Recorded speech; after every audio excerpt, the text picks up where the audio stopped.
Barcelona, তোমরা কি প্রস্তুত? কারণ আজ মাঠে নামছে এমন এক দল যাদের সামনে দাঁড়ানো মানেই যুদ্ধ। এটা কোনো সাধারণ ম্যাচ নয়, এটা এল ক্লাসিকো।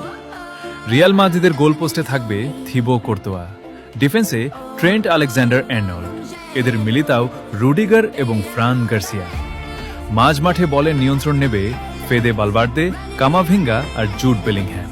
আর সামনে যখন গোলের বন্ধ পাবে, এক পাশে রদ্রিগো, অন্য পাশে ভিনিসিয়াস জুনিয়র, আর সবার সামনে কিলিয়ান এমবাপ্পে। ভাবতে পারছো? ভিনিসিয়াসের গতি, বেলিংহ্যামের আগ্রাসন আর এমবাপ্পের ভয়ঙ্কর ফিনিশিং। বার্সেলোনা, এবার আসল পরীক্ষা তোমাদের। কারণ প্রশ্নটা হলো, বার্সা কি রিয়াল মাদ্রিদকে থামাবে, নাকি 90 মিনিট শেষে সান্তিয়াগো বার্নাবিউতে শুধু একটাই শব্দ শোনা যাবে, হালা ম্যাদ্রিদ, হালা ম্যাদ্রিদ। কমেন্টে বলো, এই ম্যাচে কে জিতবে, রিয়াল নাকি বার্সা?